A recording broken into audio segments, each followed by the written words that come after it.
ગામ આખાને લપેટામાં લઈ વિડીયો બનાવી સોશિયલ મીડિયા પર વાયરલ થતા રહેતા ગોપાલ ઇટાલિયા ખુદ ગઈકાલે લપેટામાં આવી ગયા. નાયબ મુખ્યમંત્રી હર્ષ સંઘવીને લપેટામાં લેવા ગયેલા ગોપાલ ઇટાલિયા વિધાનસભામાં એવા લપેટામાં આવી ગયા કે છેલ્લે વાત માફી સુધી પહોંચી અને આખરે ગોપાલ ઇટાલિયાને ગૃહમાં માફી માંગવી પડી હતી.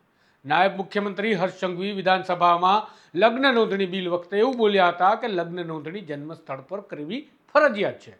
ખરેખર નાયબ મુખ્યમંત્રી આવું નહોતા બોલ્યા, પરંતુ ગોપાલ ઇટાલિયાનું એવું કહ્યું હતું કે હર્ષ સંઘવીનું આવું નિવેદન હતું.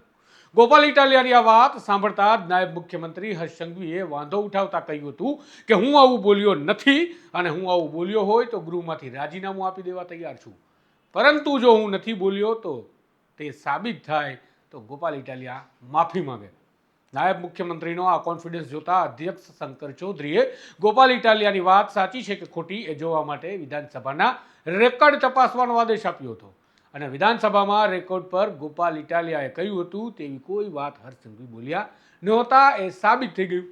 આમ પોઠા પડેલા ગોપાલ ઇટાલિયા માટે સ્થિતિ શરમ પેદા કરે તેવી થવી જોઈતી હતી, પરંતુ નહીં. શરમ આવે તો ગોપાલ ઇટાલિયા થોડી કહેવાય.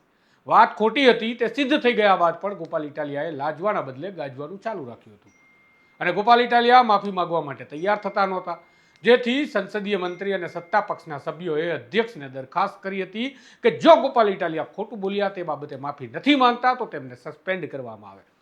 જેવી સસ્પેન્ડ કરવાની માગણી ઉઠી કે ગોપાલ ઇટાલિયા તરત જ માફી માંગવા માટે તૈયાર થયા અને ગોપાલ ઇટાલિયાએ નાયબ મુખ્યમંત્રી હર્ષ સંઘવીની માફી માંગી લેતા આ મુદ્દો ત્યાં જ શમ્યો હતો.